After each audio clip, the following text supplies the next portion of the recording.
Excellent practice today. This is always a hard one because you're now into that last week of spring football.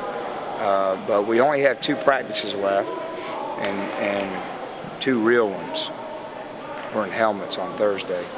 And so it was important that we come out here and get a lot of work and make some improvement. You know, I felt like every player needed to pick one thing that he can improve on these next 2 days. And that kept us pretty focused, and I was proud of how the team responded. How do you deal with the sense of urgency of, oh my gosh, 1 week left, I wanted them here, here's where they are? How do you deal with that this week? Well, I don't really have a place where I want them to be after 3 weeks. You know, all I ever really evaluate is, are we getting better each day? And how much better really doesn't matter as long as we're getting a little better. And so I felt like we've gotten better, and so I'm happy at this point.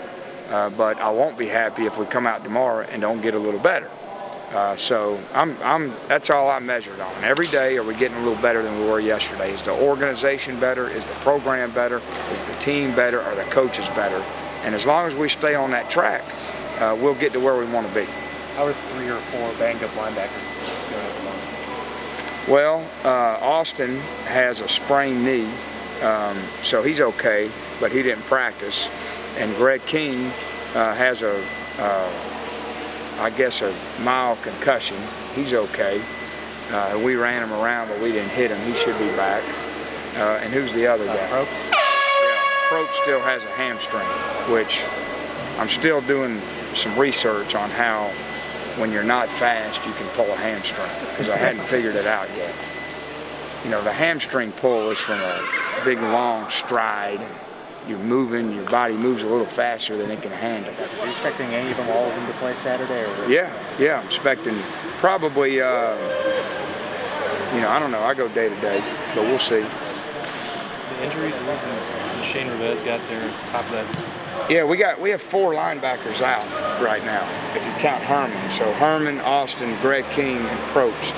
So it's just a product of injuries now. Shane's done good, but he's getting a lot more opportunity now because we have, and he's had a good spring, playing good.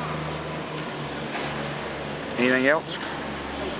Has Tinkerbell shown up with that punt returner yet? Tinkerbell? No, Tinkerbell only comes once a year. It's every June when the new guys come. So Tinkerbell hadn't shown up. We're expecting him June 1. Any additional impressions of the scrimmage after? Or is Tinkerbell a girl? Is it him or her?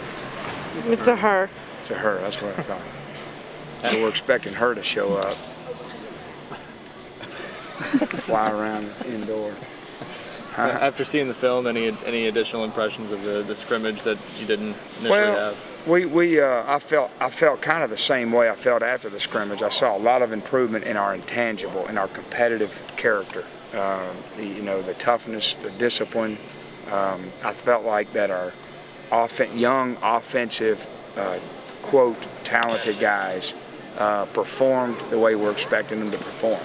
And the trick now is we got to do that on a consistent basis. And so I felt good about that, but there's obviously a lot of individual things that we still have a lot of work on. You talked about the offensive guys from Saturday's scrimmage. Did you see any more out of your defense, and particularly, I guess, maybe your secondary when you went back and looked at them, because you were pretty displeased with them on Saturday, but didn't see what you wanted to on Saturday? You know, they got popped pretty good back there. You know, there were a lot of big plays and a lot of yards.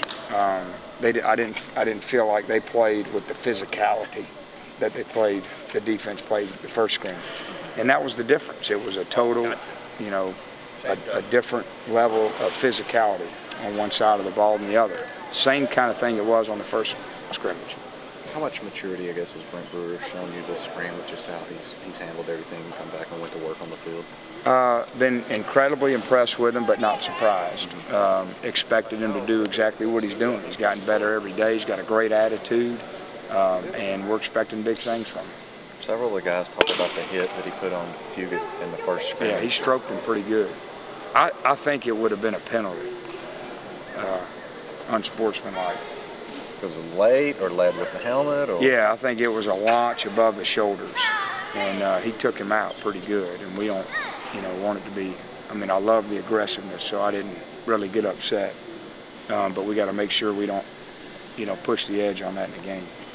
You have a guy like that who's, what is he, 23, 24, physically he's further along than a lot of these guys. How big of an advantage is that he's basically on an NFL progression line? It's huge. Young men develop much later, and I don't care who you are, 18 versus 21 is a huge difference. And that was always the old. I remember when I played in the bowl game, and we played BYU. It was 19. What was that? 87, the All-American Bowl, Birmingham. We're just a bunch of young, immature punks. We come in and we look, and it was like they were mature, and I was kind of embarrassed, but they were all been on their mission, and they were 25, 26. It's a big difference. It's a big difference emotionally. It's a big difference physically. It's a big difference of understanding how tough things are. So, but we won the game. Is he 20? He's 23, isn't he? Even though they were older and more mature, we were better. He's 23, Brandon is, right? Yeah. Is he 23? I don't know. Lost, Patrick. He wants to talk about his glory days. Yeah. I say we. I had nothing to do with it. I cheered hard on the sideline. You're on the team. You're on the team. It's part of being a good team. That's right. All right, y'all good? Didn't play.